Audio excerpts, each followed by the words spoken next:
Hello everyone, welcome back to my YouTube channel. নমস্কাৰ আৰু মই মাম্পি আপোনালোক সকলোকে মোৰ YouTube চেনেললৈ পুনৰবাৰ স্বাগতম জনাইছো।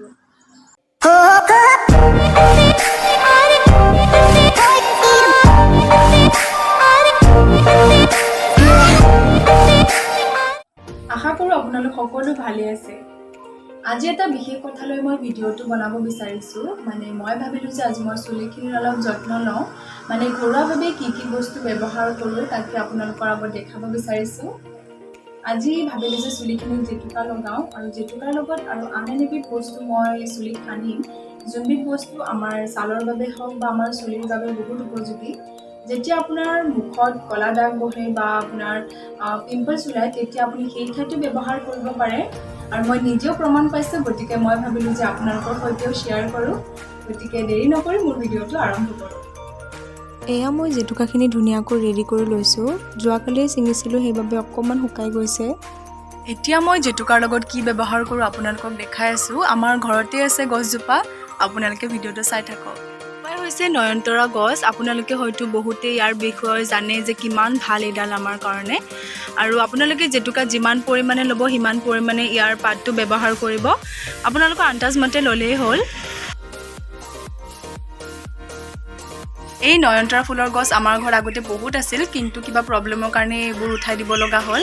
সেয়েহে আমি এনেদৰে টাবত ৰুই থৈ দিছোঁ আৰু টাবত ৰুই থৈ দিলেও ভাল লাগে যিহেতু সেয়েহে আমি ৰুই থৈ দিছোঁ। আপোনালোকেও ৰুই থৈ দিব পাৰে আৰু নয়নতৰা ফুলৰ পাতটো স্কিনৰ কাৰণে হওক মানে দাগ ওলালে বা পিম্পলছ হওক আৰু চুলিৰ কাৰণে বহুত ভাল। যেতিয়া আপোনালোকৰ মুখত দাগ হয় বা পিম্পলছ হয় তেতিয়া আপোনালোকে তাৰ পাতটো অকণ মোহাৰি হওক বা অলপ পিচি যোনখিনিতে হৈছে আপোনালোকে তাত লগাই থৈ দিব পাৰে। আৰু এয়া আমাৰ ঘৰতে থকা এল'ভেৰা, মই ইয়াৰ দুডাল কাটি ল'ম।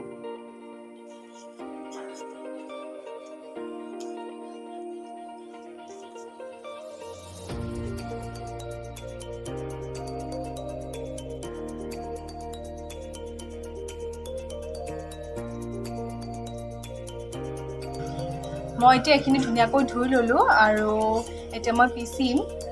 মিক্সিটো অকণ বেয়া হৈ আছে আমাৰ, গতিকে মই এতিয়া হাতেৰে পিচিম আৰু।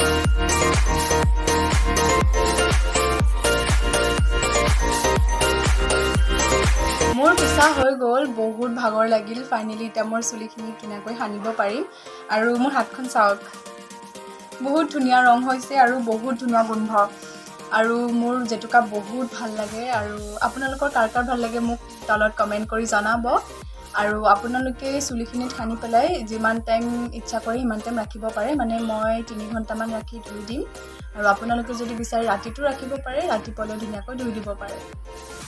মই এতিয়া জেতুকাখিনি সানিব লৈছোঁ আৰু মই অলপ পানী দি লৈছোঁ মানে পানী বেছি ডাঠ কৰি পিছা নাই আৰু কাৰণ নহ'লে সানিবলৈ প্ৰব্লেম হ'ব। সেই গতিকে এতিয়া মই সানো।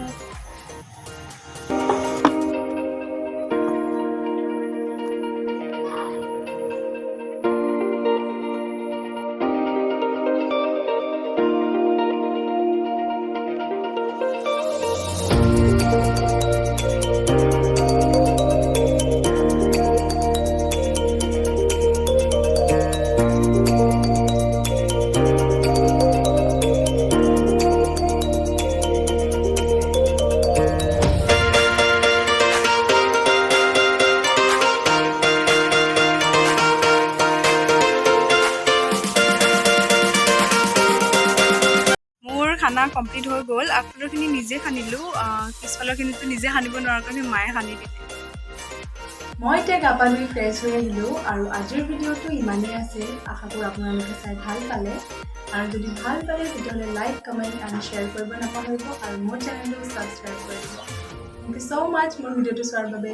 Bye bye.